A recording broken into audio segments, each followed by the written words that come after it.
আজকে আমি আপনাদের ভোলা মাছের ঝাল করে দেখাচ্ছি।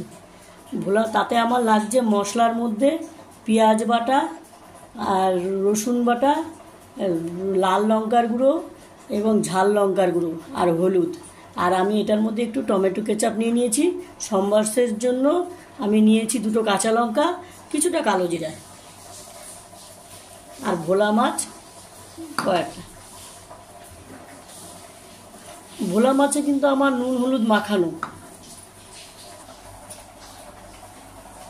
কড়াইটা আমি আগে থেকেই বসিয়ে রেখেছিলাম, গ্যাসে গরম হয়ে গেছে। এবার আমি সরষের তেল দিয়ে দেবো। পুরো রান্নাটা সরষের তেলেই হবে।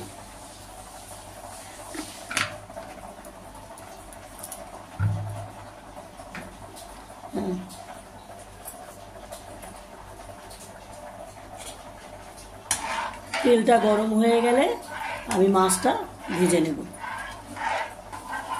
তেল আমার গরম হয়ে গেছে। এবার আমি একে একে মাছগুলো তেলে ছেড়ে দেব। বেশি কড়া করে ভাজবো না, হালকা ভাজবো।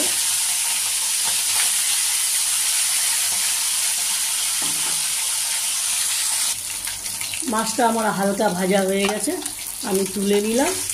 একে একে করে পরে আমি বাকি মাছটাও দিয়ে দেবো।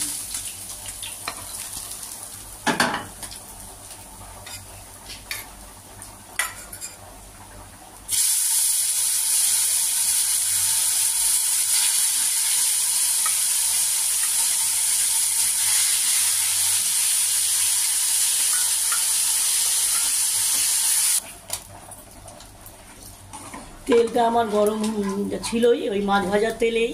এখন আমি কালো জিরা আর কাঁচা লঙ্কা ফোড়ন দিয়ে আমি মশলাটা ছেড়ে দেব।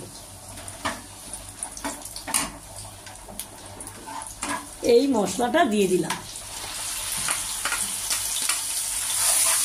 এবার এটাকে আমি কিছুক্ষণ কষবো, যতক্ষণ না মশলার থেকে তেলটা আলাদা হচ্ছে। মশলার মধ্যে আমি টমেটো কেচাপটাও দিয়ে দেব। এই দিয়ে দিলাম। আমার মশলার থেকে তেলটা দেখুন আলাদা হয়ে গেছে, তার মানে মশলাটা কষানো আমার হয়ে গেছে।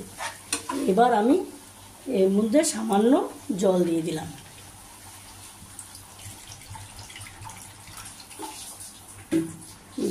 সামান্য জল দিয়ে দিলাম। এবার আমি লবণ দিয়ে দেব আন্দাজ মতো। জলটা ফুটে উঠলে আমি মাছগুলো একে একে এর মধ্যে ছেড়ে দেব। এবার আমি ঝোল ফুটে গেছে, মাছগুলো ছেড়ে দিলাম। দিয়ে আবার একটু ফুটিয়ে আমি নামিয়ে নেব। মাছটা আমার হয়ে গেছে। এবার আমি মাছটা নামিয়ে নেব। আপনারা ইচ্ছা করলে চাইলে এর মধ্যে ধনেপাতাও দিতে পারেন। আমি অবশ্য আজকে দিইনি ধনেপাতা।